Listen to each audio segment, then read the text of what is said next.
Hello, what is up mga mom, sir, ma'am? Ako po si Ralph C. Frats, ang visual artist from Manila, Philippines. And today we are going to unbox and review the McFarlane Toys Warhammer 40,000 Ultramarines Reaver with Bolt Carbine.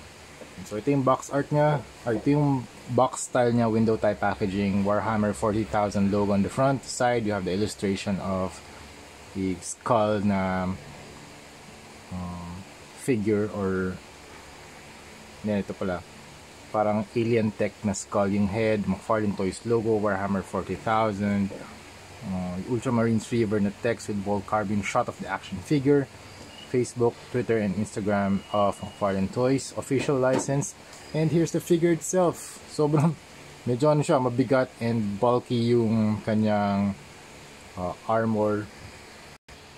Super cool action figure that stands around 7.5 inches tall. Ang width niya around 5 inches and yung depth niya around 3 inches.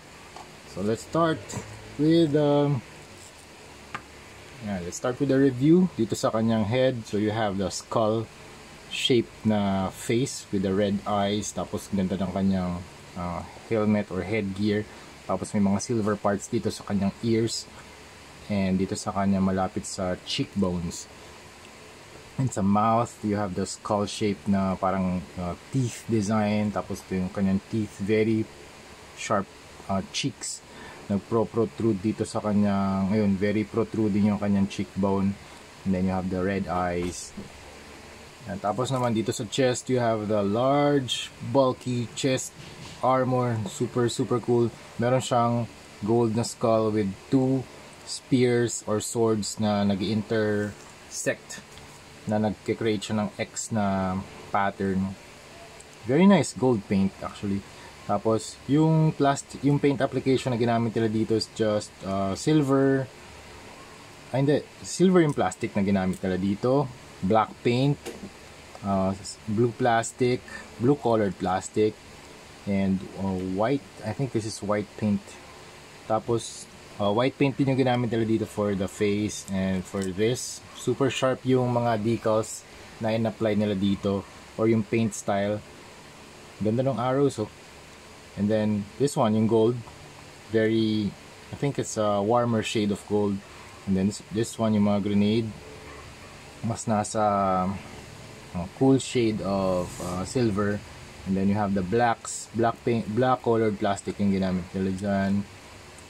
And you have the gold trim around the blue colored na shoulder armor. Tapos meron pang logo dito na white.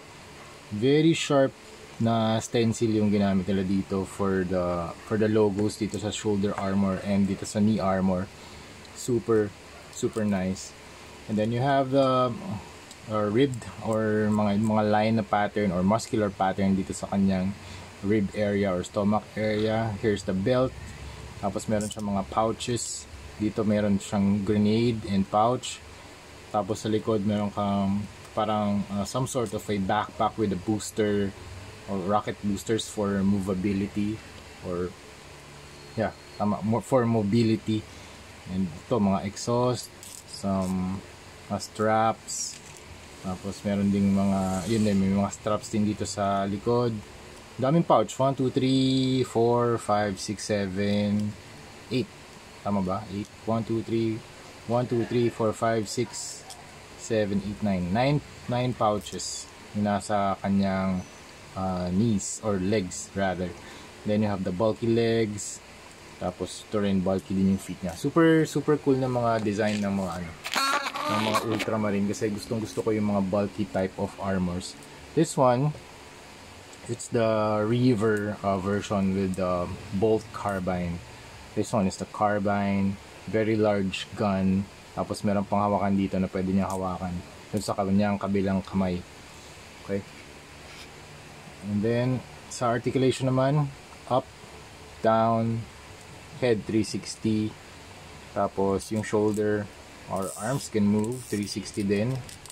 Up. Okay. Up. Tapos arms 90 degrees.